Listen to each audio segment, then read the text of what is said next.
les terreaux, c'est Allah subhanahu wa ta'ala lui-même. Le premier de tous les terreaux, c'est le Dieu de l'islam. Le premier. Comment on le dit, tel père, tel fils. C'est un truc que tout le monde connaît. Tel père, tel fils.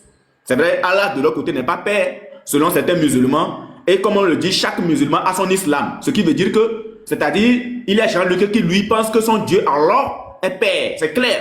Mais là, comme on va plutôt prendre la vie de tous les autres musulmans. Allah n'est pas père, mais c'est un jargon qui dit tel père, tel fils. Si le Dieu de l'islam est le suprême, soi-disant, étant lui-même un terreau, c'est que celui à qui il donne la révélation est lui aussi terreau. C'est-à-dire le prophète qui suit, il copie du Dieu de l'islam qui est aussi terreau et il a en lui cet ADN de terreau de son Dieu. Et maintenant, cet ADN a été répandu maintenant dans ce que nous appelons dans l'âme, l'esprit des musulmans. Je te lis la sourate 91, le verset 7 à 8. Rapidement, je prends la... Mettez-moi en grand, j'ouvre la caméra rapidement.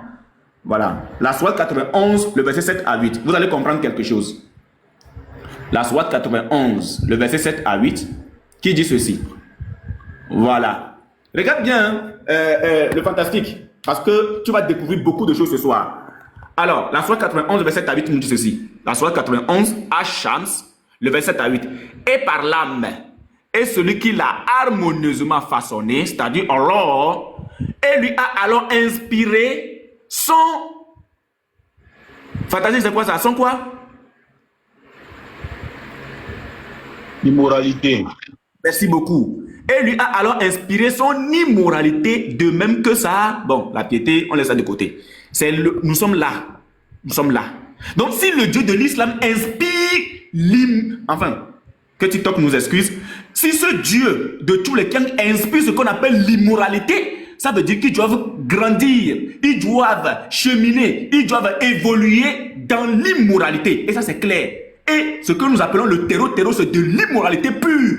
Voici d'où vient le problème. Si le Dieu de l'islam lui-même, il inspire l'immoralité à ses adeptes, à ses adorateurs, c'est que c'est clair.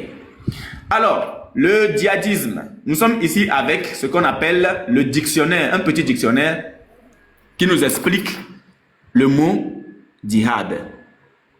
La définition du mot djihad. Donc, quand on va descendre un peu, on va nous dire ceci. La définition dans la langue arabe. L'origine du mot djihad vient des trois lettres dim, ha et dal, qui forment le verbe jahada, qui signifie un effort dans une parole ou un acte que l'on est capable de surmonter. Quant au mot djihad, il englobe tout effort que fait une personne, mais est également spécifié pour un combat face à l'ennemi. La définition dans le jargon islamique. Dans le jargon islamique, le mot djihad désigne le combat des musulmans. La définition dans le jargon islamique. Dans le jargon islamique, le mot djihad désigne le combat des musulmans contre les mécréants récalcitrants, les apostats. Donc ce n'est pas seulement ceux qui ne confessent pas Allah, non, mais c'est aussi contre les personnes qui quittent l'islam, les apostats. Donc le combat des musulmans contre les mécréants récalcitrants, les apostats, parce qu'on va arriver ici, l'apôtre va développer sur les apostats, les transgresseurs ou autres, afin que la parole d'Allah soit la plus haute. Donc, ça commence bien. Le fantastique, tu vois déjà d'où on démarre.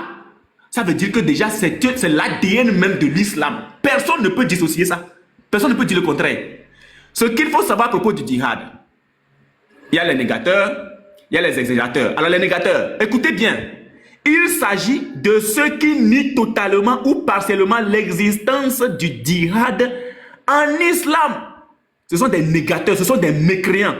Ceux qui nient, c'est-à-dire les Ismaël Aka, les Diané, les Alé, les Béni Islam, tous ceux-là qui nient l'existence totalement ou partiellement l'existence du djihad en islam, ils prétendent que le djihad n'existe plus de nos jours, que cela a été à l'époque du prophète et qu'il ne reste aujourd'hui que le djihad défensif et le djihad nafs. Ces gens-là cachent et dénaturent des tests authentiques.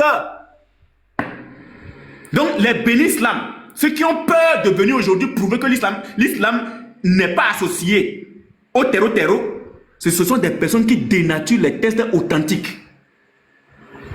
Ce sont des personnes qui dénaturent les tests authentiques. Donc, à partir de là, est-ce qu'il y a encore maths? Il n'y a pas maths.